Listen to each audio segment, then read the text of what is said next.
انسان کی زندگی میں کامیاب ہونے کے لیے اسے یہ پتہ ہونا چاہیے کہ کامیابی ہے کیا۔ اگر کامیابی کا تعین نہ ہو تو پھر اس کی کسی بھی عمل کا کوئی ٹارگٹ نہیں ہوتا، بس ایک روٹین لائف وہ گزارتا رہتا ہے۔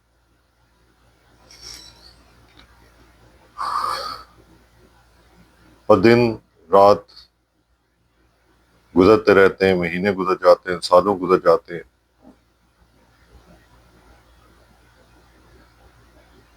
اور اسے یہی نہیں پتہ چلتا کئی بار کہ اس کی منزل کیا ہے،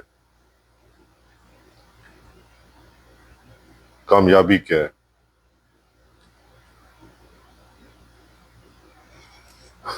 اس لیے زندگی میں کامیاب ہونے کے لیے سب سے پہلے یہ اہم ہے کہ کامیابی کا تعین ہو کہ کامیابی ہوتی کیا ہے۔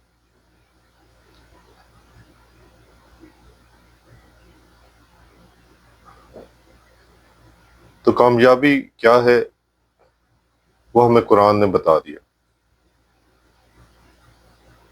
کہ دنیا کی بھی کامیابی اور آخرت کی بھی کامیابی اس چیز میں ہے کہ انسان جو اللہ تعالیٰ نے کہا ہے ویسا کرنا شروع کر دے۔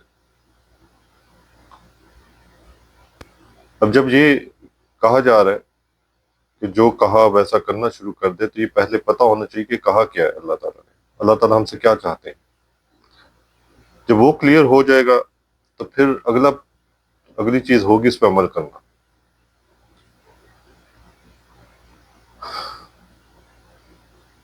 تو عمل کرنا ٹارگٹ ہے۔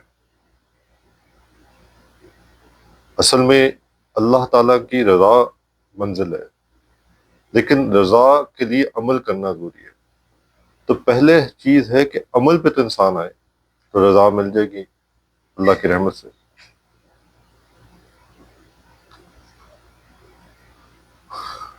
اور عمل پہ اپنے آپ کو لانے کے لیے مستقل مزاجی سے ایک ایفرٹ کی ضرورت ہوتی ہے۔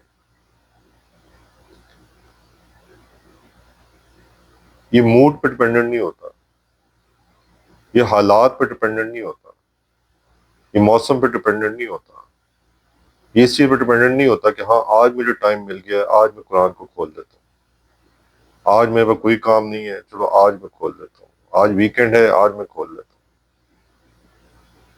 یہ اپروچ منزل پہ پہنچنے والوں کی نہیں ہے۔ جو منزل پہ پہنچنے والے ہوتے ہیں نا، وہ مستقل مزاج ہوتے ہیں، کنٹینیوٹی۔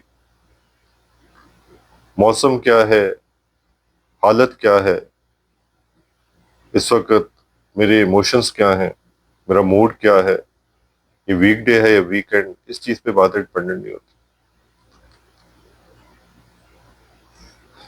تو ایسا مستقل مزاج شخص، کنٹینیوٹی سے کام کرنے والا شخص، یہ منزل کو پاتا ہے۔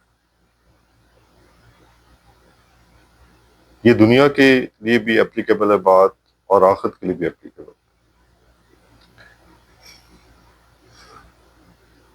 تو اس لیے ہم میں سے ہر شخص چاہتا ہے کہ کامیاب ہو جائے، تو اس کے لیے ضروری ہے کہ مستقل مزاجی اپنے مزاج میں پیدا کرے۔ اور یہاں پہ اللہ تعالیٰ کے ماننے کے حوالے سے تذکرہ ہو رہا ہے، تو obviously اس حوالے سے مستقل مزاجی ہو کہ مستقل اللہ کی بات مانو، ہر پہلو سے، عبادت ہو، حقوق العباد ہوں، لوگوں کے حقوق ہوں، یا اللہ کے حقوق ہوں، جو بھی ہو میں اللہ کی بات مانوں، اللہ کو راضی کروں۔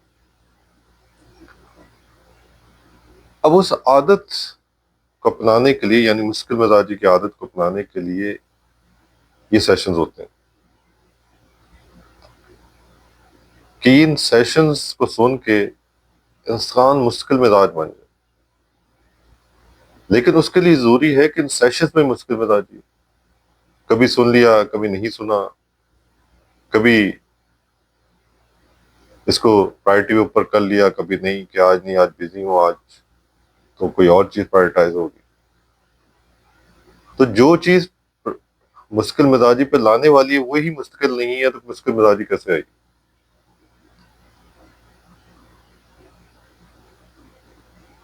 کیونکہ عموماً کیا ہوتا ہے کہ اللہ کی رحمت سے یہ ہوتا ہے کہ جب بھی اللہ کی بات کی جائے تو ایک اللہ کی محبت کی سپائک آتی ہے، اور جو سپائک ہوتی ہے نا وہ آہستہ آہستہ پھر نارملائز ہونا شروع ہو جاتی ہے۔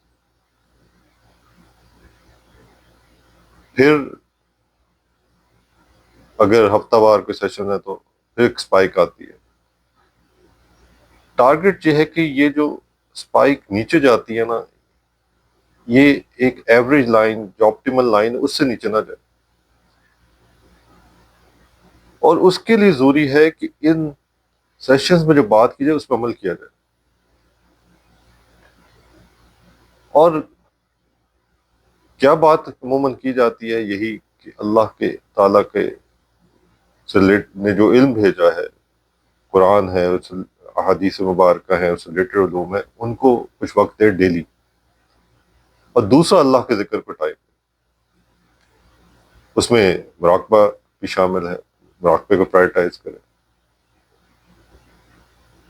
تو مستقل مزاجی سے ان چیزوں کو کرتا رہے کنٹینیوٹی سے،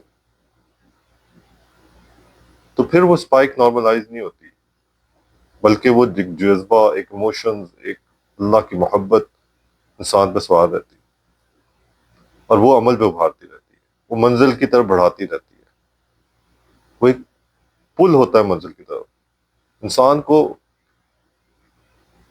ایک پش ملتی رہتی ہے، ایک زیل ہوتی ہے، ایک انرجی ہوتی ہے، انتھوزیازم ہوتا ہے، جوش ہوتا ہے، ولولہ ہوتا ہے۔ تو وہ جوش اور ولولہ نا پھر وہ انسان کو حالات پہ ڈپینڈنٹ نہیں کرتا، نہیں اس وقت چونکہ خوشی کے حالات ہیں تو میں اللہ کی بات مان لیتا ہوں، اب غم کے حالات ہیں تو مان لیتا ہوں، نہیں، وہ خوشی ہو یا غم ہو، وہ سٹریس ہو یا انسان خوشی کی حالت میں، اللہ کی بات کو سیکنڈری نہیں کرتا۔ اسی لیے اللہ تعالیٰ نے 5 وقت دن میں نماز رکھی، کہ دن میں 5 وقت میں کیا کچھ نہیں ہوتا، کتنی فیضز آتے ہیں انسان کے اوپر، کتنی حالتیں آتی ہیں۔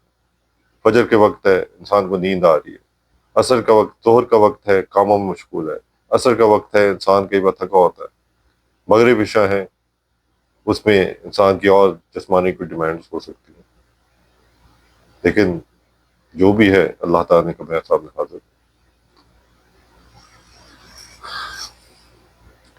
اور اس میں ایک اور میسج بھی آج ہے کہ کسی بھی قوم میں یہ بہت اہم چیز ہے کہ اس کی جو عورتیں ہیں وہ اپنا رول پلے کریں، کہ مرد تو ہیں ہی اور عورتیں جنرلی دونوں کو مخاطب کیا جاتا ہے ٹاکس کے اندر، لیکن خاص طور پر آج جو الیبریٹ کرنی ہے بات وہ ہے کہ عورتوں کا بہت بڑا رول ہے۔ یہ بات اس لیے بھی خاص طور پہ کی جا رہی ہے کہ کئی بار ایسا ہوتا ہے کہ جو بھی حالات ارد گرد پیش آ رہے ہوتے ہیں اس سے کئی بار غفلت ہوتی ہے، اور پھر وہ وجہ بن جاتی ہے انسان کے فوکس کے ڈسٹریکٹ ہونے کی۔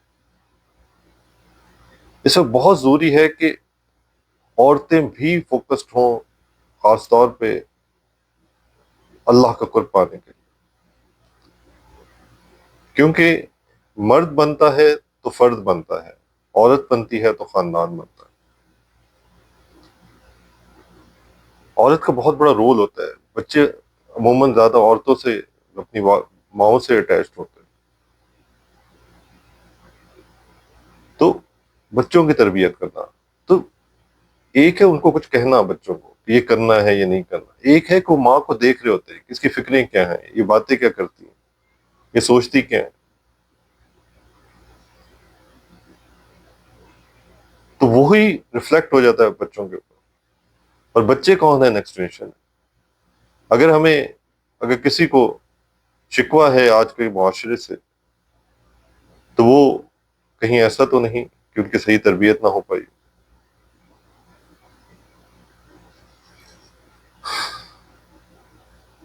تو اپنی سوچ و فکر کو فوکس کرنا، ایک ہے اپنی اصلاح، اللہ کا قرب پانا، ایک ہے کہ اپنے ارد گرد جو رشتے ہیں ان کی بھی فکر کرنا، اپنے شوہر کی، اپنے بچوں کی، اور کس حوالے سے بات کی جا رہی ہے کہ ان کو بھی تیار کرنا کہ وہ اس ٹارگٹ کی طرف متوجہ ہوں۔ لیکن وہ کب ممکن ہے کہ جب انسان کی فکر بدلے، اور فکر بدلتی ہے اس علم سے، اس علم کے علاوہ کوئی ایسی چیز نہیں جو انسان کی فکر کو بدلے۔ مثال کے طور پہ میں واقعہ ذکر کرتا ہوں۔ ایک صحابی تھے رضی اللہ تعالیٰ عنہ، حضرت زرار رضی اللہ تعالیٰ عنہ۔ یہ بہت طاقتور اور دلیر تھے، اور جب بھی کوئی معرکہ ہوتا تو بڑی بہادری سے اپنا رول پلے کرتے تھے، حتیٰ کہ یہاں تک مینشن ہے کہ اپنی سیفٹی کے لیے کچھ اوپر اپنے لباس پہنا جاتا تھا تو یہ وہ بھی نہیں پہنتے تھے، اور ان کا بہت روب تھا اوپوننٹس پہ، اور یہ مشہور ہی یہ تھے کہ اس کے بغیر میدان میں آتے ہیں۔ تو ایک بار اسی طرح صحابہ رضی اللہ تعالیٰ عنہ کا مقابلہ تھا، تو یہ اپنے بہادری کے جوہر دکھا رہے تھے، لیکن اسی دوران وہ آگے بڑھ گئے اور دشمن کے نرغے میں چلے گئے۔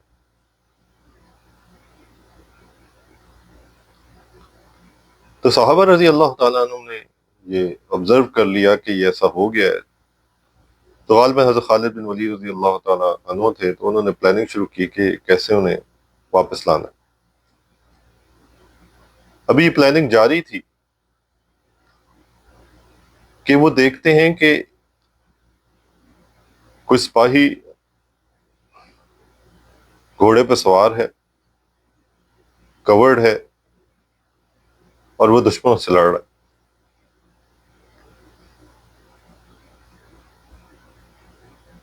تو تو حیران ہو گئے کہ یہ کون ہے؟ لوگوں نے سمجھا کہ حضرت خالد بن ولید رضی اللہ تعالیٰ عنہ، کہ جو بہادری وہ دکھا رہے تھے، تو انہیں فیل ہوا کہ حضرت خالد بن ولید رضی اللہ تعالیٰ، لیکن انہیں فیل ہوا کہ وہ نہیں ہے، وہ تو یہاں موجود ہے۔ تو سارے حیران تھے کہ ہے کون کہ جو کہ دشمن کو پسپا کرتا جا رہا ہے اکیلا۔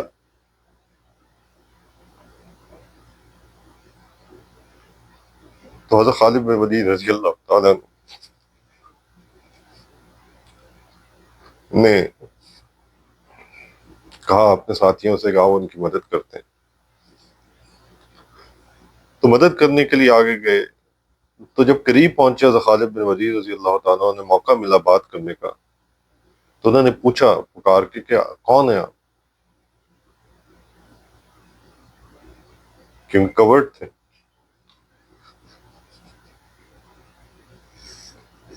تو جواب دیے بغیر وہ پھر دشمنوں میں گھس گئے،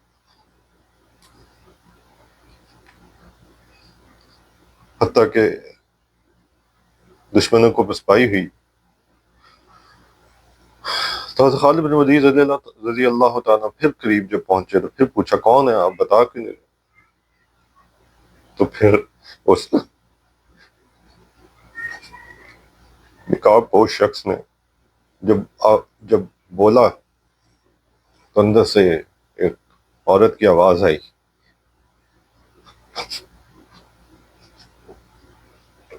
اور انہوں نے کہا کہ میں حضرت خولہ رضی اللہ تعالیٰ عنہ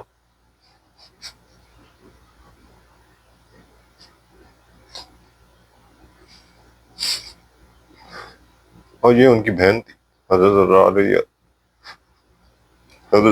رضی اللہ تعالیٰ عنہ۔ تو کہا کہ آپ نے پہلے کیوں نہیں بتایا؟ تو انہوں نے جواب دیا کہ اگر میں پہلے بتاتی تو آپ نے مجھے منع کرنا تھا۔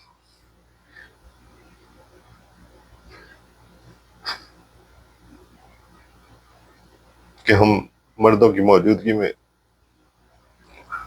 کیوں عورت آگے بڑھی، یعنی کہ غیرت کی وجہ سے، اس لیے میں نے نہیں بتایا، کیا منع نہ کر۔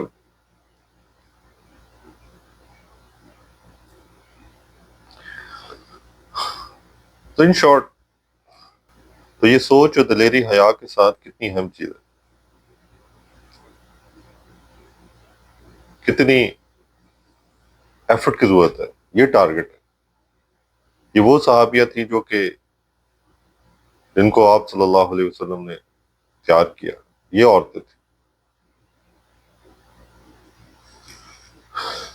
تو جب ٹارگٹ جو ہے تو اس کے اچیو کرنے کے لیے پاتھ وے پتہ ہونا چاہیے۔ وہ پاتھ وے یہی ہے کہ علم و ذکر جڑے، گھر کا مینجمنٹ اپنی جگہ، وہ بھی باعث ثواب ہے اگر صحیح نیت سے کرے، لیکن ساتھ ساتھ یہ سوچ بھی تو ہو کہ میرے بڑے ٹارگٹس کیا ہیں، اگر ضرورت پڑی تو میں کیا کس چیز کے لیے تیار ہوں۔ اپنے بچوں کو اس کے لیے تیار کیا، اور وہ بڑی حکمت سے کرنا ہوتا ہے۔ کھانے میں بیٹھے کوئی بات ہوئی تو اللہ کی طرف متوجہ کرنا، آپ صلی اللہ علیہ وسلم کی طرف متوجہ کرنا، ایسا کوئی واقعہ بتا دینا تو بچوں کے اندر بھی ایک سوچ ہو، اور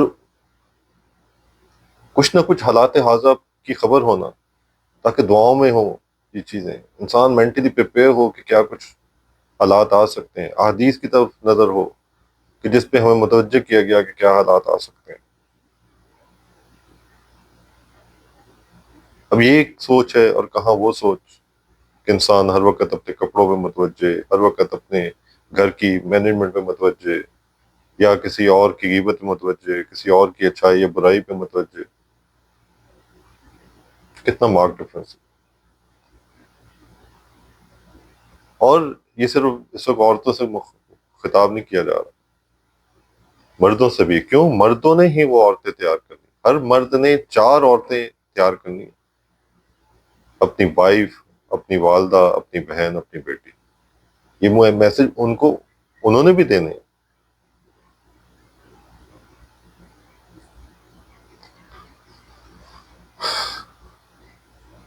تو آج کی بات کا خلاصہ یہ ہے کہ وقت ضائع نہیں ہونا چاہیے۔ وقت بہت کم ہے، یہ ہیبٹس بڑی گریجولی چینج ہوتی ہیں۔ مستقل مزاجی سے انسان جب ایک لگا رہتا ہے تو آہستہ آہستہ اس کی پرسنالٹی میں چینج آتی ہے، اس کی سوچ میں چینج آتی ہے، اس کے دل و دماغ کے جذبات میں چینج آتی ہے۔ گریجول پروسیس ہوتا ہے عموماً۔ تو ہمیں اس کے لیے محنت کرنا ہے، اسی کے لیے زندگی دی گئی ہے۔ اللہ تعالیٰ ہماری زندگی کو صحیح استعمال کروا دے۔ وآخر دعوانا ان الحمد للہ رب العالمین۔